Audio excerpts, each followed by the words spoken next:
ഓരോ വായനയിലും അറിവ് നേടുക എന്നത് ബുദ്ധിശാലികളുടെ പ്രവൃത്തിയാണ്.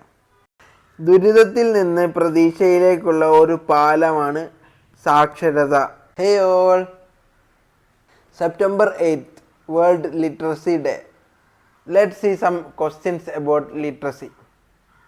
അന്താരാഷ്ട്ര സാക്ഷരതാ ദിനം ആദ്യമായി ആഘോഷിച്ച വർഷം? ഉത്തരം 1967. അന്താരാഷ്ട്ര സാക്ഷരതാ ദിനം സ്ഥാപിച്ച സംഘടന ഏത്? ഉത്തരം യുനെസ്കോ. കേരളത്തിൽ സാക്ഷരത ഏറ്റവും കൂടിയ ജില്ല? ഉത്തരം പത്തനംതിട്ട. കേരളത്തിൽ സാക്ഷരതാ നിരക്ക് ഏറ്റവും കുറഞ്ഞ ജില്ല? ഉത്തരം പാലക്കാട്. കേരളത്തിൽ സാക്ഷരതയിൽ ഏറ്റവും മുന്നിൽ നിൽക്കുന്ന ഗ്രാമം? ഉത്തരം നെടുമുടി, ആലപ്പുഴ. കേരളത്തിൽ സാക്ഷരതയിൽ മുന്നിൽ നിൽക്കുന്ന മുനിസിപ്പാലിറ്റി? ഉത്തരം ചെങ്ങന്നൂർ മുനിസിപ്പാലിറ്റി. 100% സാക്ഷരത നേടിയ ആദ്യ പഞ്ചായത്ത്?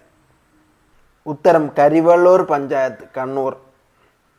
സമ്പൂർണ്ണ സാക്ഷരതാ പരിപാടിക്ക് കേരള സർക്കാർ നൽകിയ പേര്? ഉത്തരം അക്ഷര കേരളം.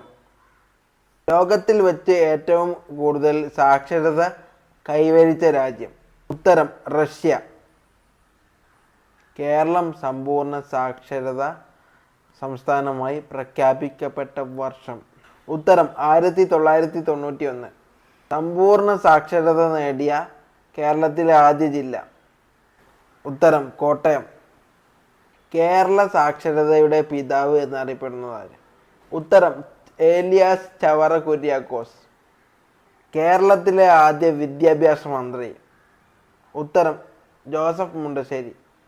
കേരളത്തിൽ നടപ്പാക്കുന്ന ആദ്യ കമ്പ്യൂട്ടർ സാക്ഷരതാ പദ്ധതി ഏതാണ്? ഉത്തരം അക്ഷയ. കേരളത്തിലെ ഏറ്റവും സാക്ഷരത കുറഞ്ഞ താലൂക്ക്? ഉത്തരം ചിറ്റൂർ. കേരളത്തിൽ സാക്ഷരത കൂടിയ താലൂക്ക്?